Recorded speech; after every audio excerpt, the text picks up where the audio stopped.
Warahmatullahi wabarakatuh. Waalaikumsalam warahmatullahi wabarakatuh. Baiklah, nama saya Abdul Samad Trilaksono dari Fakultas Kehutanan Universitas Lenteng Kuning, Pekanbaru. Saya di sini akan menyuruhkan tentang kebakaran hutan dan lahan. Sebelumnya saya akan menyapa bapak-bapak sekalian. Yang saya hormati Ketua RT Desul 4, dan yang saya hormati Kadus Umban Sari Atas, dan yang saya hormati dari Dinas Lingkungan Hidup. Di sini saya akan berbicara tentang pencegahan kebakaran hutan. Sebelumnya saya rasa bapak-bapak kalian sudah tahu mengenai apa itu kebakaran hutan. Di sini saya akan jelaskan. Kebakaran hutan adalah suatu bencana alam yang merugikan berbagai pihak atau instansi, perusahaan. Lalu apa penyebab kebakaran hutan itu? Penyebabnya bisa dari petani ataupun perusahaan yang membuka lahan hutan untuk menjadi alih fungsi sebagai lahan perkebunan atau lahan-lahan digunakan untuk pembangunan atau apa, dan pembukaan lahan secara dibakar. Mengapa dengan cara dibakar? Maka pembukaan lahan hutan lebih meminim atau memperkecil biaya pembukaan lahan hutan itu sendiri. Satu, kebakaran hutan sering terjadi di lahan gambut. Saya akan menjelaskan apa itu lahan gambut. Lahan gambut ialah lahan basah yang terdiri dari lapisan organik dan pohon. Dan penyebab kebakaran hutan itu sendiri terjadi akibat kelalaian masyarakat. Bisa itu dari puntung rokok bapak-bapak, lagi membakar, atau disengaja. Pak, sebenarnya kalau kita membuka lahan hutan ini, kalau ketebalan gambut itu lebih dari 5 meter, sebenarnya tidak bisa untuk ditanam misalnya Pak. Itu menjadi hutan lindung, kawasan hutan lindung, ataupun hutan memang untuk hewan-hewan liar apa segala macam kan. Kalau dibuka pun akan bisa Pak, untuk ditanami sawit, bakal lama ya, minimal 5 tahun ke depan baru itu bisa tumbuh sawit itu kan gitu. Jadi Pak, yang bisa dibuka untuk lahan perkebunan itu minimal hanya ketebalan 1 meter aja lahan gambutnya. Jadi percuma saja kalau kita membuka lahan gambut yang ketebalannya lebih dari 5 meter. Itu hanya menyia-nyiakan lahan hutan kita sebenarnya yang harus dilestarikan itu Pak. Di sini saya hanya mengingatkan kepada bapak semua supaya lebih bijaklah menggunakan lahan itu, lebih bijak menggunakan dan memanfaatkan lahan hutan tersebut.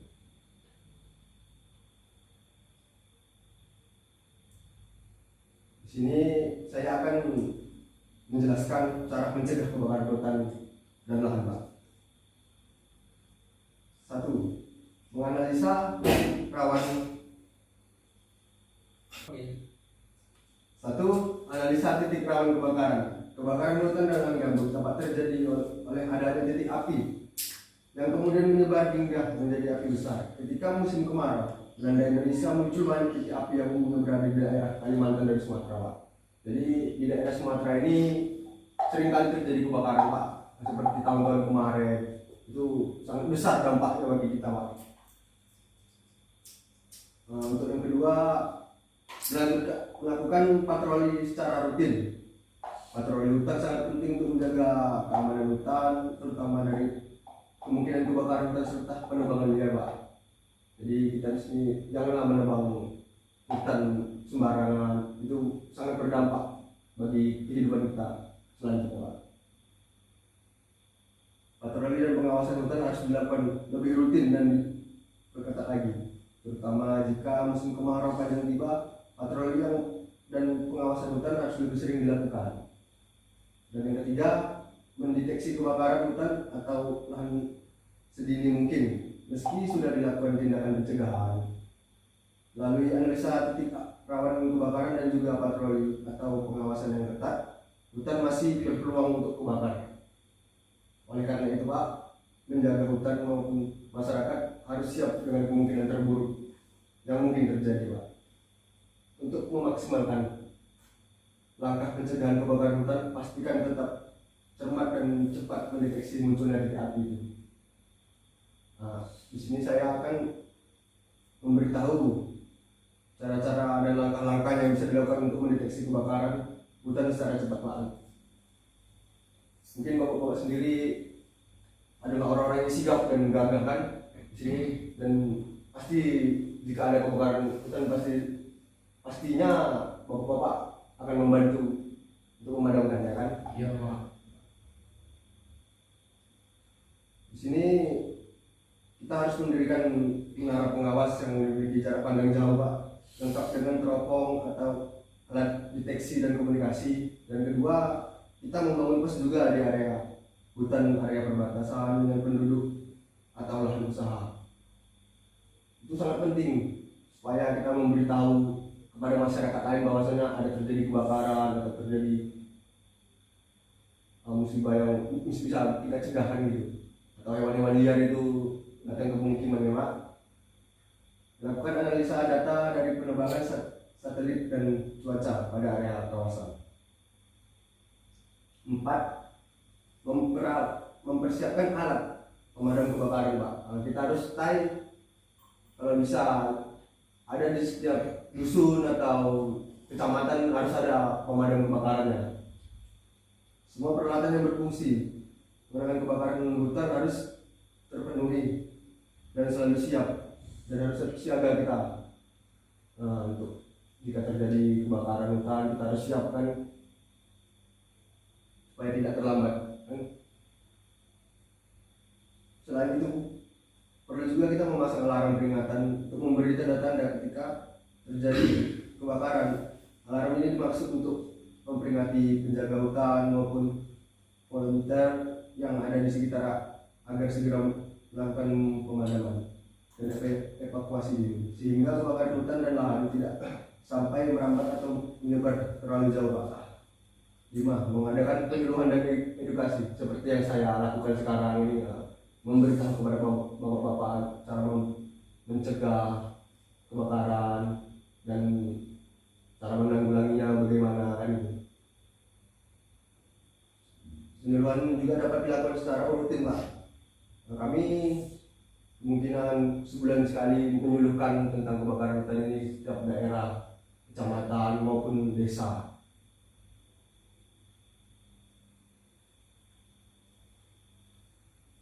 Jadi tindakan yang diperlukan setelah terjadi kebakaran hutan adalah supaya pembakaran hutan oknum itu jerah Pak. Kita perlu melakukan tindakan-tindakan seperti berikut Pak. Membuat peraturan yang memberi sanksi hukum bagi pelanggar yang terlibat dalam kebakaran hutan atau lahan yang disengaja untuk pribadi mereka ataupun untuk perusahaan-perusahaan tersebut. Mengadakan rapat untuk meningkatkan kewaspadaan dan koordinasi petugas penjaga hutan. Segera melakukan pembersihan hutan dan lahan sisa kebakaran. Segera melakukan regulasi massal untuk menjaga keseimbangan hutan agar tetap lestari. Di sini diperlukan partisipasi bapak-bapak sekalian untuk supaya kita menanam hutan yang gundul akibat kebakaran hutan, karena kebakaran hutan itu suatu hal yang mengerikan lah Pak. Dampaknya sangat besar bagi kita Pak, hutan ini Pak. Beberapa dolar Amerika yang dihabiskan Pak.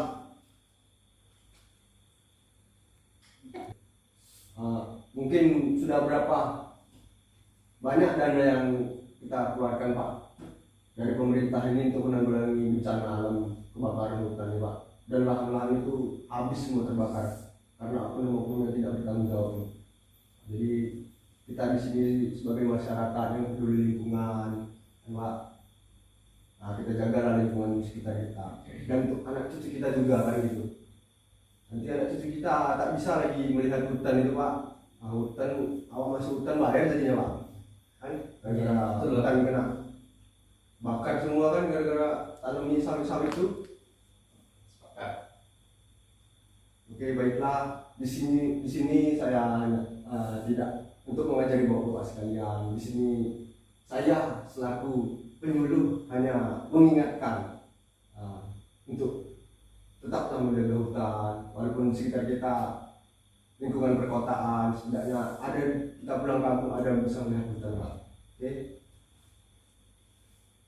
Terima kasih Pak atas perhatiannya. Saya ucapkan terima kasih. Dan saya akhiri Pak, bila itu wal hidayah. Wassalamualaikum warahmatullahi wabarakatuh. Waalaikumsalam.